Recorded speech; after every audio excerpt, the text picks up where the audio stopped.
It's Morning Joe and the Pro. I'm the Prez. That man is Teddy Covers.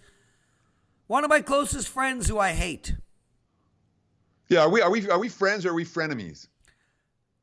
Well, given that I have deep love for you, Yeah, I don't think we're frenemies. I think it might be one of those weird relationships where you are one of my closest friends, but I'm probably not one of yours.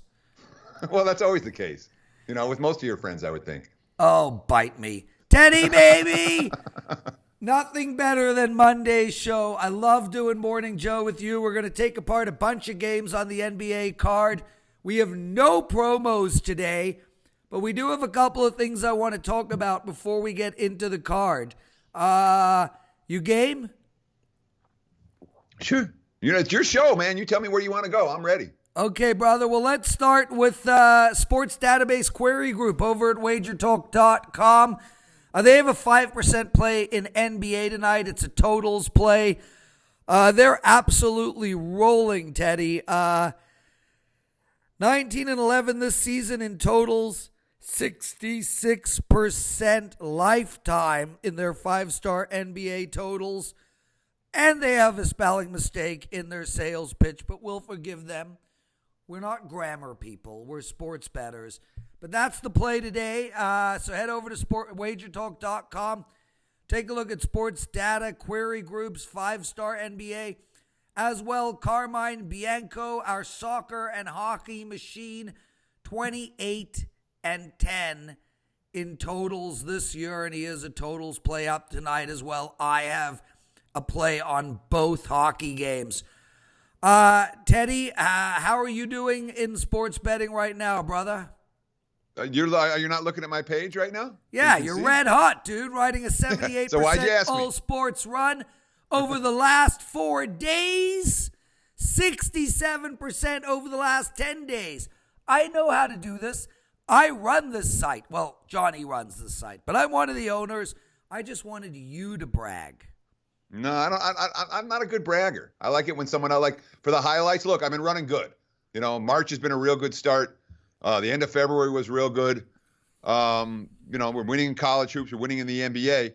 But when it comes to I'm not the, oh my God, I got a 1,000,000-star game of the, I just can't do that. That's not how I'm wired. So you hyped for me. I appreciate it. Thank you. But I always say this, don't buy a play. Do not buy my play. Don't buy any of these plays. If you want to seriously try to make money as a sports bettor, get a package. Give somebody a chance. One play is going to win or lose. Even a hype play can lose. You want to see what someone can do, get on board for a month. You know, March is a great month to be on board with anybody right now, especially someone who can win you some money. So that would be the way I would encourage you if you're thinking about getting involved. Don't buy a play, buy a package. I agree 100%, brother. And we don't have a promo today, though, for everybody. So head over to WagerTalk.com, head over to SportsMemo.com, and take a look at the packages because you're 100% right, Teddy. Listen, I'm going to throw some NBA games at you, but first and foremost, we have to talk about something sad. Okay. I consider it sad. Your face? Well, my face is Luke Perry. Ish. Yeah, post-stroke? He died today. Oh, my condolences. And you know something, Teddy? I don't mean to hijack the show, but that dude, and I don't know what you were doing in the era of 90210, but that Not is watching 90210. I'll that tell you is that. our era.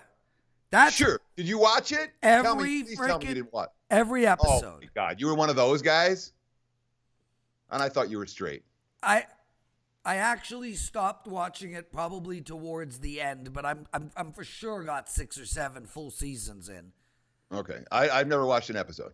Yeah, I didn't think you did, but I got to tell you, there are not many people in our generation that has had as big an effect on pop culture. I mean, Seinfeld, and you know, you can name guys, the Fonz for the generation above us.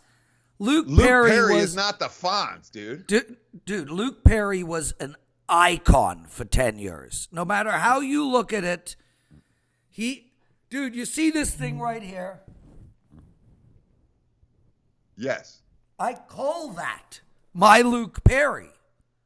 I literally named that my Luke Perry.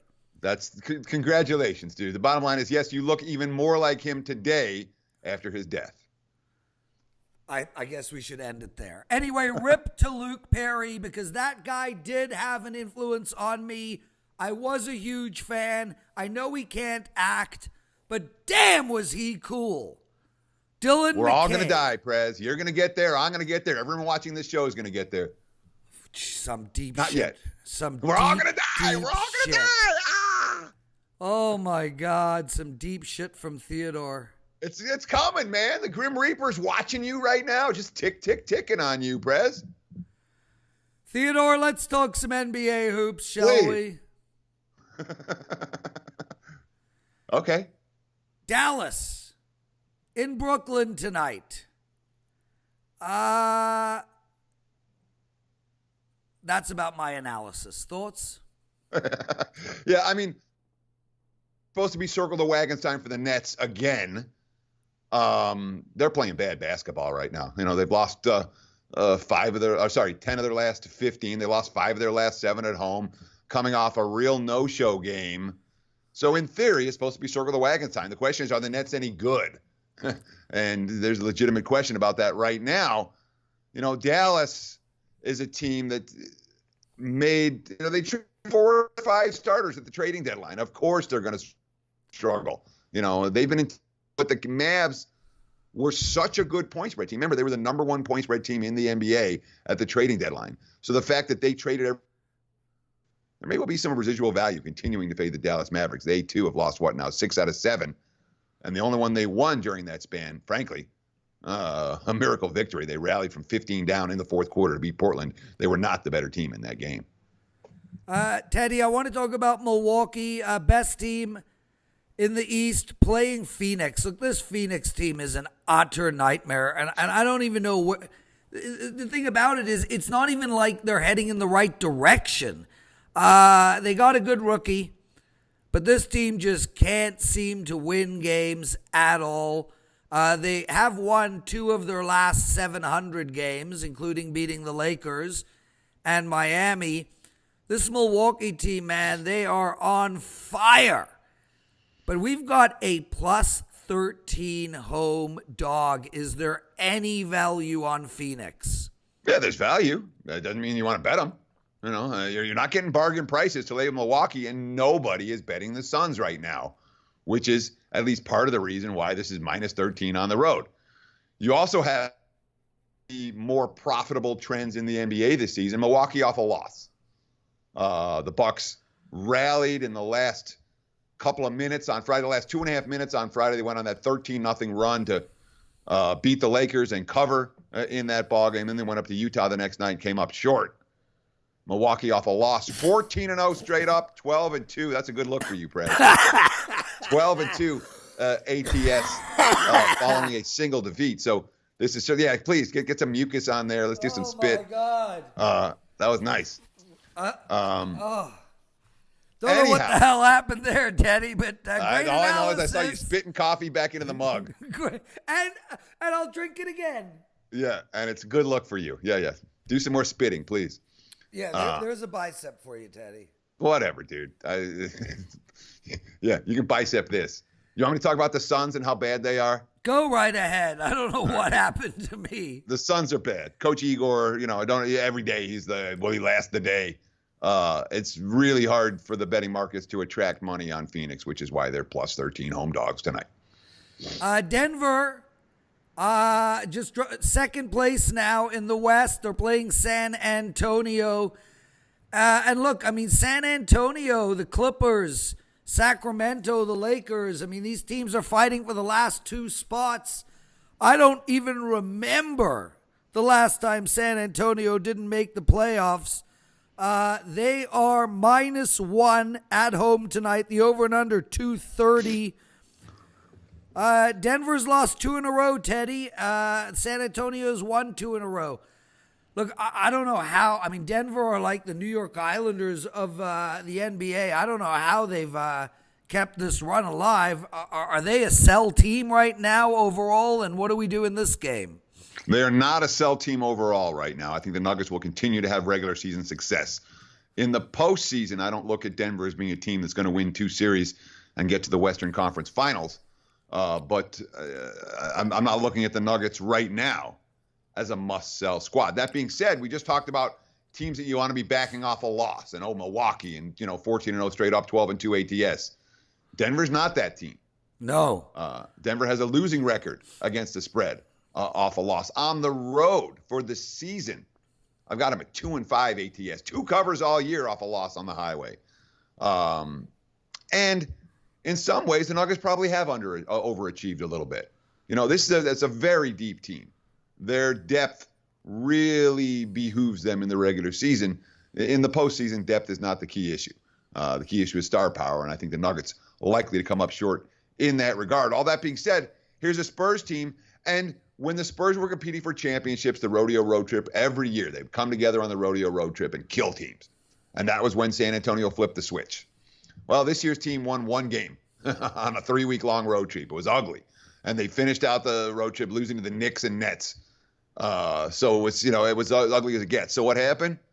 Everything's falling apart. No, they returned home, back-to-back wins and covers, playing much better basketball on the defensive end. If I'm playing, I'm laying. I'd say Spurs tonight before I took the Nuggets. I'm with you there, brother. Let's talk about this Miami-Atlanta game, and then we'll end with the Laker game. Miami's half a game out of playoff position. They're dueling in the East right now. You got Brooklyn, Orlando, Charlotte, Miami, and maybe even Washington can sneak in. Atlanta's out of it. But we've got Miami at home tonight. They are minus 9.5. Over and under is 221. Atlanta is zigzagging right now, and they did win their last game 123-118 against Chicago. Miami, they just beat Brooklyn. At first glance at this game, Teddy, and I haven't taken it apart, I think there's too many points here to lay with the Heat. There's always too many points to lay with the Heat because the Heat can't cover the numbers as a favorite. And they just won in Brooklyn by 30. That's not been Miami's MO all year. For the season, laying 6 points or more, I've got Miami with 3 point spread covers all year. They have not been good home favorites by any stretch of the imagination. And it may well be the type of game, in theory, I'd be like, all right, well, Miami's coming off 3 huge games. They had the Warriors where they won. They had the Rockets game they lost right at the end, and then they had the game in Brooklyn where they blew them out. And you say, I worry about this team letting down tonight. But Atlanta's beaten them not once, not twice. All 3 previous meetings this season, the Hawks going to sweep the Heat. That should give Miami the motivation we need. Issue here with Atlanta, second of back-to-backs for the Hawks, coming off a win in Chicago in which they were able to get revenge for the 4 overtime loss they suffered to the Bulls over the weekend. That was a big game for Atlanta yesterday. They also hit 21 3-pointers in that game and had 7 different guys get into double figures. I don't see that happening 2 games in a row either. So while Miami has not covered spreads like this all year, this is not a Hawks spot by any stretch of the imagination. I will Atlanta.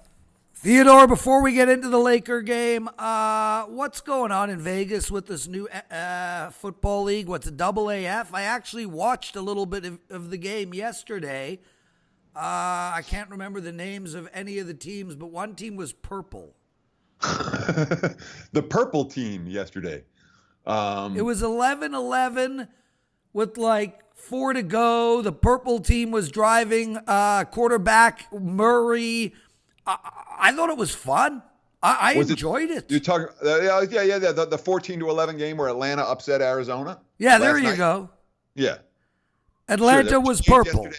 And in both games, the losing team scored, which is a rarity. I'm annoyed. I should have put out a service play. I should have had Birmingham plus. I should have been betting against Birmingham. I should have San Antonio plus yesterday. I didn't put it out. I lost the line and ended up being a right side, a wire-to-wire job. But what's going on in Vegas is that the betting handle is not significant yet. The issue, they got a little hype the first couple of weeks, but it's not like the AAF has taken Vegas by storm and everyone's betting every game and it's the NFL. It's not. They were saying the action's like your college basketball game for your typical AAF contest. Listen, I'm not going to be handicapping that game, probably not until next year. But I mean, tell me how you attack a game like that. You were mentioning that you wanted to bet Birmingham. What are you doing to? No, I wanted to bet against Birmingham. Okay, well, what are you doing to figure out who's going to cover in these games? Google is a powerful tool. What are you Googling? Google News, San Antonio Commandos news. Boom, read everything you have. You have 6 different articles from San Antonio about what's going on with the team. Whoa, Google, Birmingham Iron. Again, Google News, Birmingham Iron, team news. And boom, you get a handful of articles of what's going on in Birmingham. The stats aren't there, okay? This is not a league where the stats are well publicized. I haven't found a whole lot of stats that I'm comfortable with. And the stats themselves, you want to take them with a grain of salt early. You don't know what's the most meaningful stuff in this league. Obviously, yards per point, yards per play, that sort of thing is something that the betting markets tend to fixate on. But for early season stuff or early on, reading local papers is the best way to go. And again, takes a couple minutes, but you can find good information that is bettable.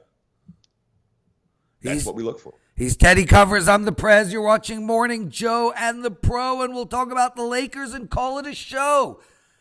LeBron is in playoff mode. Is that because he won't make the playoffs, and this is his attempt to have a playoff? This team is a total friggin' mess. They are home tonight, hosting the Clippers, and they are -4. The Clippers have won 2 in a row. 3 of their last 4 games. They beat New York, and they won at Sacramento. The Lakers are a nightmare. They lost to Phoenix by almost double digits.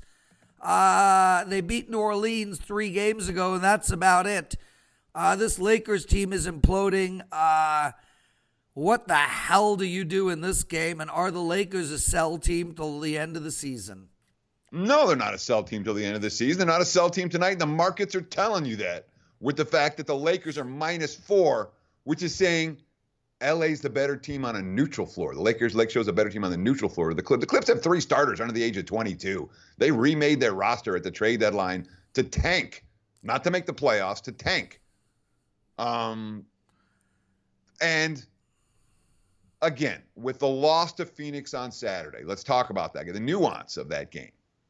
Lakers gave everything they had in the Milwaukee game on Friday night. They're up 118-116 with 2.5 to play, and then everything falls apart in the last 2.5 minutes. And the Bucks go on a 13-0 run, and the Lakers lose. And now, by the way, after you lose, get on a flight, go to the hotel room. And the next, they opened up Phoenix. They got killed in the first quarter of that game. And then spent all game rallying back to make it interesting in the fourth, and then couldn't seal the deal and let it get away at the end. That's not, everything's a calamity for the Lakers. We had the number 1 team in the Eastern Conference on the ropes with 2 minutes to go and let it get away, and then we had a bad game the next day. It happens. If I'm playing, I'm laying. It's Lakers or pass for me. That's what I say to my girl. If I'm playing, I'm laying. I don't even get it. Where's the punchline of that? Getting laid? Laying? Laying. It's like, okay, I'm laying on my back. Oh, that's my favorite position at this age. Laying on your back and letting someone else do all the work? Fucking right, baby. Yeah, that's what he said. Okay, Theodore, who loves you more than me? Hopefully my wife and child. You have a great wife and child. How are they doing? They're fine. Thank you, Lawrence. Did you get laid this weekend? I did. 4 minutes, 3 minutes? Take the under, man. I'll always be betting the under. No. Actually, we had a session. On yesterday afternoon for a little bit. After Creighton won. Nice. It was over. Take the over. Excellent. I love you, brother. We'll see you next Monday. Thanks for hanging. I'm the Prez. He's Teddy. You can find us both at WagerTalk.com. Make sure to comment on our shows, and we'll see you all tomorrow with Puck Time and Morning Joe and the Pro. No free play today? Go ahead. Okay, Kansas State. You can read the full analysis right now at WagerTalk.com. Ciao, buddy. Cheers.